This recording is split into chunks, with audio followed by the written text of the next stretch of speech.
Hey guys! With residency having drawn to a close, I just wanted to share with you a short reflection that I prepared in thinking about the last 7 years of my surgical training. I am dedicating it to all the trainees just starting out, actually, regardless of where you are in your journey to or within medicine. I hope you draw some inspiration from it. You have committed to a very special path, and I hope it brings you as much fulfillment and happiness as it has brought me.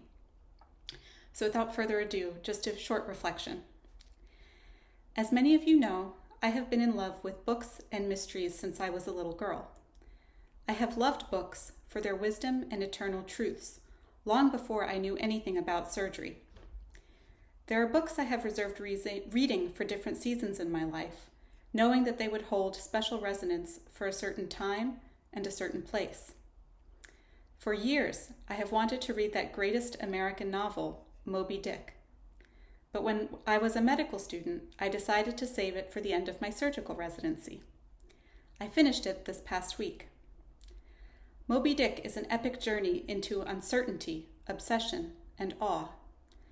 I wanted to read it when I could finally understand what it means to commit years of your life to a quest whose ending you cannot see. The novel famously begins with 3 words: "Call me Ishmael." Ishmael is not the hero in the traditional sense of the word. He is simply a witness, like all of us, a young man drawn toward the sea by a restless desire to understand the world. Because our world is messy, tragic, and beautiful, and like Ishmael, we have all wondered if there is an underlying orderliness or mercy that may be visible far from land. Ishmael resembles all of us when we first entered medicine. We stepped aboard a very strange ship indeed, a world with its own ancient rituals and rigid hierarchies, a world racked by intense and capricious storms. Melville has many lessons for us. Let's start with danger. Moby Dick is a powerful and sober warning to us too. At the center of the novel stands Captain Ahab, one of the most iconic characters in literature, because he embodies something deeply human, and I would venture to say, deeply surgical. Captain Ahab is seized by monomania. He wants to conquer the mystery that has wounded him, and so he devotes himself entirely to the pursuit of the same white whale that dismembered him so grotesquely. Ahab resembles all of us too, in ways that I have only understood as I have gotten older. I think we can all remember that moment in childhood, perhaps, when we realize that life can be deeply cruel and unfair for many people. And maybe there is that part of us that subconsciously seeks to avenge that ancient wrong. Surgery is no doubt the most tangible, immediate retribution against the injustices of human suffering. I think that's why many of us chose it. One of my favorite passages in the novel occurs during Ishmael's reflections on the sea. Again and again, he returns to a sense of wonder at creation, at nature, and at life itself.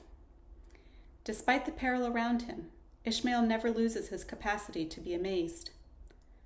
I remember so clearly my first time stepping into an operating room as a first-year medical student and experiencing this same wonder.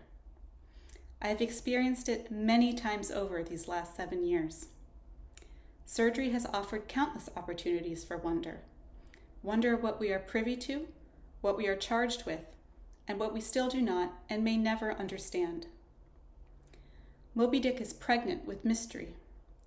The elusive white whale becomes a symbol for the ineffable, all these things that cannot be fully understood. Some imagine the white whale as evil, others as fate, and still others see God. Medicine has trained us to seek answers and clarity, but every surgeon eventually discovers that mystery stubbornly remains.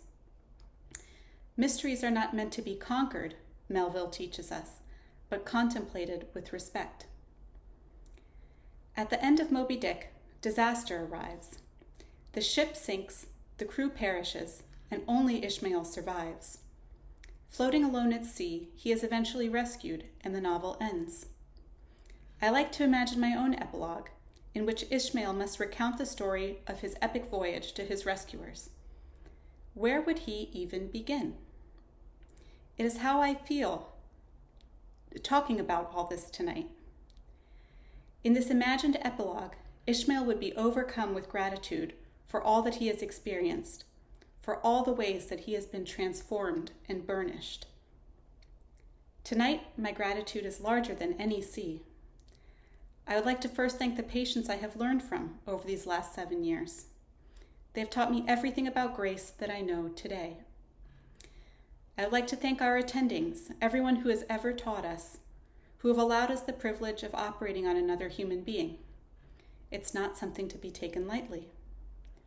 I would like to thank all the nurses who have ever taught me over the years, both in the operating room and on the floor. I continue to marvel at your instincts and your compassion. I would like to thank my colleagues for a wonderful 7 years, and all the junior residents I have ever worked with for your enthusiasm. I have so enjoyed working with you, and I hope all of your dreams come true. May you pursue excellence without becoming Captain Ahab, and may you remain curious and open to wonder like Ishmael. Thank you, everyone, and I wish you a good night.